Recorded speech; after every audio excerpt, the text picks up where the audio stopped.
Então vamos lá. Bom, a gente vai começar aí mais um dia agitado, né, Raul? O que está acontecendo? Bom, a esquadra que lá atrás identificou aquela situação na IRB Brasil, você não deve se lembrar muito bem disso. Se você não estava no mercado em 2020, 3 anos atrás, talvez você nem se lembre dessa história toda, mas eu vou te mostrar aqui. Então olha só, em 2020, a esquadra, próximo do carnaval ali, né, um pouco antes do carnaval, ela percebeu que existiam problemas nos balanços da IRB Brasil, montou uma operação vendida, ou seja, vendeu ações sem possuir, né, fez aquele aluguel de ações e vende as ações da empresa com o objetivo de ganhar na queda dela. E depois de mostrar essas inconsistências, a empresa caiu um pouquinho, logo depois percebeu-se que a esquadra realmente estava correta, né? A diretoria tinha cometido diversos equívocos ali, para dizer o mínimo, o que fez com que as ações despencassem, né? Olha só, não era R$ 1.242 na época, porque isso está a valor presente, mas fez com que as ações despencassem em pelo menos 80%, né? 83% do valor de mercado. Hoje em dia já está com uma queda de mais de 92% em relação ao valor que a empresa teve lá atrás. Então, assim, essa análise da esquadra se mostrou muito correta e destruiu basicamente a cotação da IRB Brasil, que até hoje luta, né, aí para se recolocar no mercado financeiro aí. Ela tem problemas graves, teve uma reformulação, a diretoria foi toda trocada, a equipe foi toda trocada, existem pessoas sendo investigadas até hoje. E agora, a mesma empresa que fez essa afirmação lá atrás e que se mostrou correta, ela tem uma teoria sobre o setor de varejo. É o que a gente vai discutir aqui um pouco, né? Muitas pessoas estão me mandando isso aqui, então a gente vai tentar conversar um pouco sobre esse tema. Antes de mais nada, quem for um Sardinha Raiz, vai deixar o like na confiança, na verdade já deixou antes do vídeo começar, porque você sabe que o vídeo vai ser bom. Se você não é um Sardinha Raiz ainda, segura sua mãozinha, considere deixar o seu like e se inscrever nesse canal. Se o vídeo te agregar, te trouxer algum conhecimento que você ainda não tinha, né? Alguma coisa realmente nova, não deixa like por pena, não sai se inscrevendo em canal sem motivo nenhum.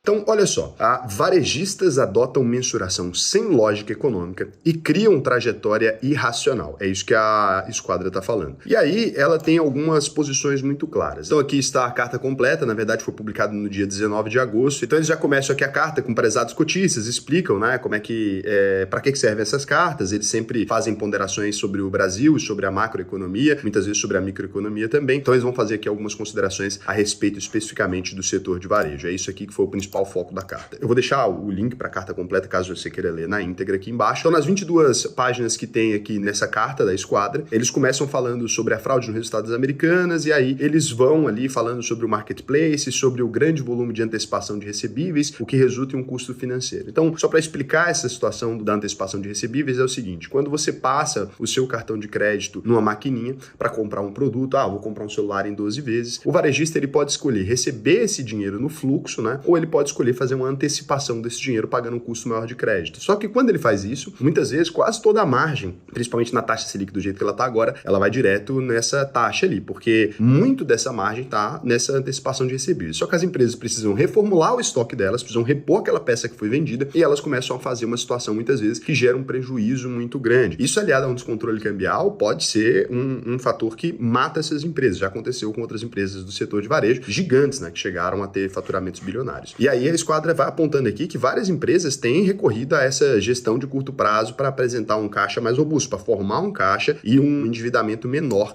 em relação à sua realidade patrimonial. Ou seja, antecipa esse crédito, mantenha um caixa ali mais bombadinho e com isso parece que eu sou menos endividado do que eu realmente sou. E aí quando está próximo da divulgação de resultados, o que a esquadra está falando aqui, elas optam por negociar prazos e postergar os pagamentos, além de ampliar as operações de risco sacado e da antecipação de recebíveis. Ou seja, no momento que eu estou prestes a comunicar ao mercado sobre a minha realidade financeira, eu mantenho o meu caixa com o maior número possível, né? Eu negocio os prazos com os meus fornecedores, eu faço de tudo para ficar com mais dinheiro do que eu tenho aqui. Por exemplo, só para você entender, não é isso especificamente, mas isso aqui vai te ajudar a entender. Você tem ali uma dívida de cartão de crédito no valor de R$22 mil no seu nome, né? Vamos supor que você tenha R$50 mil em saldo de conta corrente, 22 mil em cartão de crédito, só que você também tem uma promessa de pagamento com um fornecedor, você já pegou material para construir sua casa, reformar, de mais 54 mil. Se você somasse esses dois valores e lançasse direto nesse número ali, você teria um saldo negativo. O que você pode fazer? Você combina de lançar um valor parcelado, por exemplo, com relação a isso, vou lançar uma parcela de 15 mil aqui, ainda tenho caixa. Parece que meu caixa está robusto, parece que eu tenho mais dinheiro em caixa do que eu tenho de dívida, só que na verdade foi um combinado que eu vou lançar isso em 3, 4 meses. O problema disso é que pode levar levar a indicadores completamente equivocados. Quando você vai olhar indicadores de patrimônio, indicadores de endividamento, etc., esses indicadores acabam ficando alterados, né? É como se essas empresas estivessem fazendo isso, só que numa escala muito, muito maior do que uma simples compra numa lojinha de bairro ou um lançamento de cartão de crédito. Então a Esquadra avisa aqui que esse quadro pode gerar alguns fatos inusitados, né? Como o de empresas que se apresentam com caixa líquida ajustado, mas com resultado financeiro contábil negativo na casa dos bilhões de reais. E aí eles falam que essas mensurações são completamente sem lógica e podem acarretar problemas e até a destruição de capital. E aí eles falam que, levando essa estratégia para o limite, isso pode até envolver fraude ou fazer a gente acompanhar números errados que podem levar a trajetórias corporativas completamente irracionais, como foi o caso das lojas americanas. No decorrer da carta que é desenvolvida aí, as preocupações com as varejistas não se resumem aos balanços. Então, se você pensa que a questão acabou aqui, né, a Esquadra diz que não. Ela chama atenção também para o underserved sales aí, que poderia ser traduzido como a receita que a companhia não merece possuir, né? Na prática,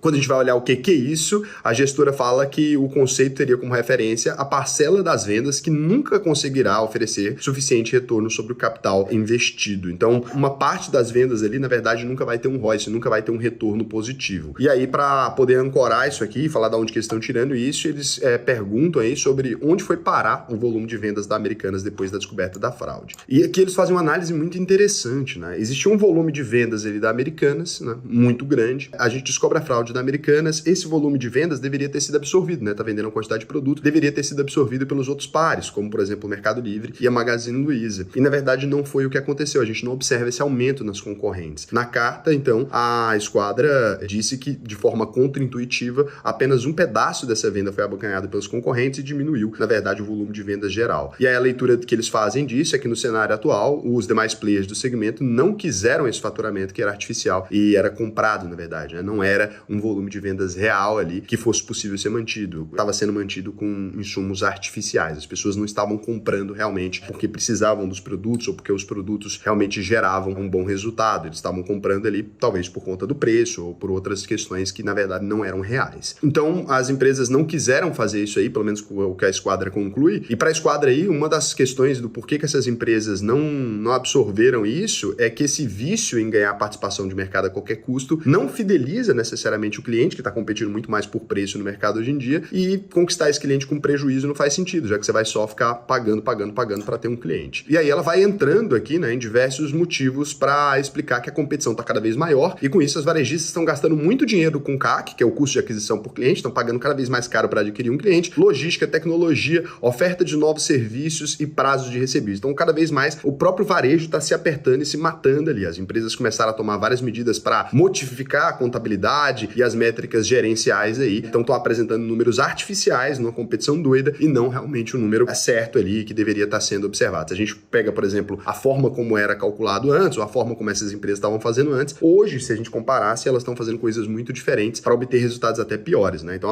o malabarismo de conta ficou maior e os resultados estão até piores. Então, o alerta é que várias dessas medidas aí estão simplesmente queimando caixas dessas empresas e diversos varejistas atingiram níveis de endividamento realmente preocupantes. E aí, depois disso, eles começam a defender aqui que o Mercado Livre seria um exemplo contra esse fluxo, né? Para eles, boa parte do setor gera preocupação. Então, quando você olha para os outros exemplos que eles citam, fartos exemplos de varejistas aqui, eles estão preocupados e em Mercado Livre não. Eles falam que é um contra-exemplo positivo. A Esquadra tem participação na empresa, então é óbvio aqui que também tem uma opinião de alguém que está comprado nessa empresa, né? Segundo eles, o Mercado Livre não entrou em devaneios para inflar sua receita a qualquer custo. E aí eles falam que venceu o jogo do marketplace no Brasil e em alguns países da América Latina, colocando-se em posição que dificilmente será conquistado por outro concorrente tão cedo. A gestora fala que o Mercado Livre também teve melhora no resultado operacional, com ganhos significativos de margem, além do que os investimentos realizados na empresa foram geradores de valor de longo prazo e não de curto prazo para agradar o mercado. Para os próximos anos, novas oportunidades tendem a ganhar relevância na empresa, como as maiores receitas capturadas em anúncios e publicidade. Então ela diz aí que o Mercado Livre está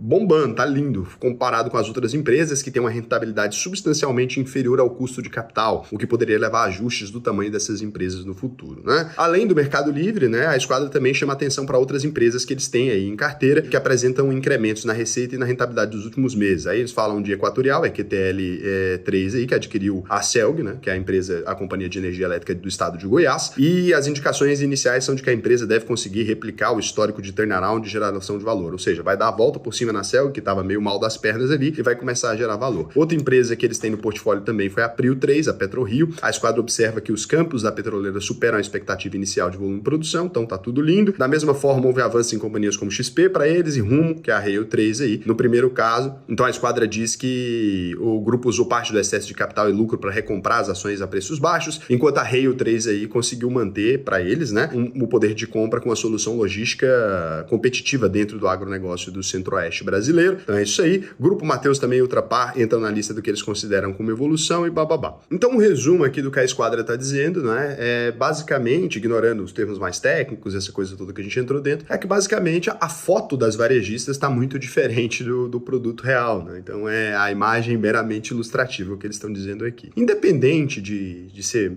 Magalu, de ser Via Varejo ou de qualquer outra varejista ou de ser o próprio Mercado Livre. Então, independente disso, né, eu já falei para vocês aqui em vídeos, desde quando eu comecei o canal lá em 2019 e depois eu falei de novo mais recentemente num vídeo aqui que eu publiquei em setores que eu não invisto, já falei várias vezes sobre o porquê que eu não invisto no setor de varejo. Eu acho que é um setor extremamente difícil de ser gerido ali e que já provocou grandes falências no Brasil, apesar dos faturamentos realmente invejáveis. Então, eu mantenho a minha opinião. Quis trazer isso aqui para vocês darem uma olhada, porque é uma coisa que estavam falando desde sempre. Não tem novidades muito bombásticas aqui. Isso aqui gerou uma comoção no mercado, porque a Esquadra é sim muito respeitada, é uma casa que tem aí acertos no currículo dela, mas também tem erros, né? Assim como todas as outras gestoras aí. Então eles fizeram essa carta aqui basicamente para mostrar que o fundo deles está performando bem e que no período o Ibovespa subiu muito menos e que eles estão com bons números e que é isso, né? Então é para atrair realmente mais investidores aqui. Então depois dessa carta, a Esquadra, que é uma gestora, ela mostra também o resultado dos fundos dela. O fundo Long Only teve um retorno aí de 20,7%, manter a propagandinha do pessoal, né, que eles fizeram essa carta para isso, enquanto o Long Bias deles entregou 18,5%. Então, no período aí, o Ibovespa subiu 7,6%, foi um bom retorno que eles tiveram em cima disso, e é isso. Eu já não gostava de varejistas, isso aqui não muda muito a minha relação. Agora, se você quiser aprender a investir de verdade, né, se aprofundar nas coisas, não ficar só na superfície, lendo notícias sobre a catástrofe, etc., é possível encontrar uma estratégia que te blinde e que deixe a sua carteira mais estável do que ficar louco no mercado, a troco de nada. O que eu vou te sugerir é que você entre aí, ó, em auvp.com.br. Raul, e a rentabilidade da carteira aqui do canal, do Na Reta, você não publica tem um tempo, eu vou deixar aqui para vocês, né? Eu não tô publicando mais a carteira mensalmente aqui, porque levava muitas pessoas ao erro, mas tá aqui, ó, nossa rentabilidade tá no ano aí também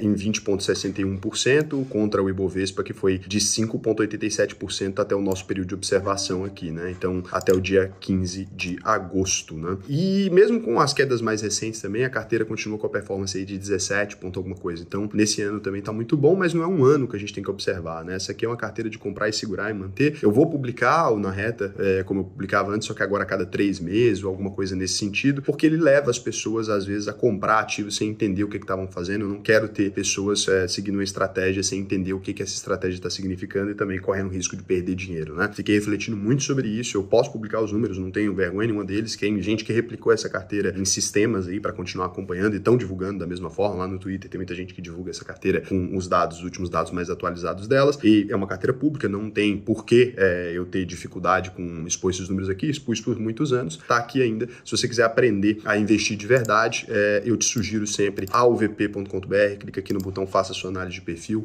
Eu posso te ensinar a criar uma carteira tão diversificada quanto essa, né, de investimentos nacionais, internacionais, fundos imobiliários e renda fixa. E lembrando que a UVP tem aí para os alunos a taxa private nos investimentos de renda fixa. Ou seja, só de você se tornar aluno da UVP, você já ganha essa taxa na nossa plataforma de investimentos, que é proprietária, né? Não é outra plataforma ali que você vai ter que usar. Você pode investir pela nossa própria plataforma. Tendo essa taxa private, a UVP se paga num tempo muito hábil. Então, realmente, ela se paga de maneira muito mais rápida. Vale a pena você ir lá e conferir conferir, alvp.com.br. Clica aqui, né, no Faça Sua Análise de Perfil, preenche aqui pra gente como é que tá a sua vida hoje. Vai ser um prazer pra gente receber aqui como aluno, tá bom? E aqui agora, o último vídeo, né, teve mais de 1.200 comentários aí, e eu vou escolher aqui quem foram os vencedores do nosso presentinho, né? O Diego Silva ganhou aqui, então tô comentando aqui agora, ganhou, né? Ele falou, crise é oportunidade, tá aqui o comentário dele, né? Crise é oportunidade, queria poder aportar todos os dias quando a bolsa está em promoção, pena que me falta dinheiro. O investidor é um eterno insatisfeito, né? Se ele compra muito quando uma ação cai, ele fala, pô, deveria ter comprado menos, né? E se ele compra pouco,